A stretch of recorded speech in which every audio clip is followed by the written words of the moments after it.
சொல்ல மறந்த வரிகளையெல்லாம் சொல்லாமல் சொல்லிவிட்டு போகும் ஒரு சின்ன முயற்சிதான் யதார்த்தத்துடன் கூடிய இந்த ஒரு கவிதை தொகுப்பு. இவன் கா. செந்தில்குமார். புதியதாய் ஒரு பயணம். எங்காவது தூரமாய் பயணிக்க வேண்டும் போலிருக்கிறது. புதியதாய் ஒன்றை பார்த்து ரசிக்கவில்லை என்றாலும் பார்த்து பார்த்து புளித்து போன இந்த காட்சியிலிருந்து கொஞ்சம் விலகி இருக்கத்தான். பெரியதாய் சொல்லிக்கொள்ள ஒன்றுமில்லை. கொஞ்சம் அமைதியும் கொஞ்சம் தனிமையும் கிடைத்தாலே போதும். என் வெள்ளை நிறத்தாளில் கொஞ்சம் நீல நிறத்தை நிரப்பி விடுவேன்.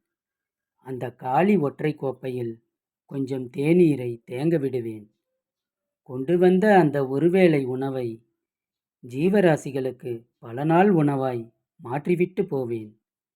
யாரோ பதியம் போட்ட அழகான அந்த புத்தக வரிகளுக்கு கொஞ்சம் நீரூற்றியே செல்வேன். தென்னங்கீற்றின் அந்த தேடல் அசைவுகளை என் எழுத்துக்களால் அழகாய் சிறைப்பிடித்து வைப்பேன். சத்தமில்லாமல் கொஞ்சி பேசும் பறவைகளின் மொழிகளை கொஞ்சம் நூற்குறிப்பு எடுத்துக்கொள்வேன். கூடவே வண்ணத்து பூச்சியின் பசியை இன்னும் நீளமாய் வரிசைப்படுத்தியும் வைப்பேன். எறும்பின் நகர்தலிலும் அந்த காய்ந்த இலைகளின் அசைவுகளுடனும் சேர்ந்தே பயணித்து என் மகிழ்ச்சியை கூட்டிக்கொண்டே எனக்கான பொழுதுகளை கழிப்பேன்.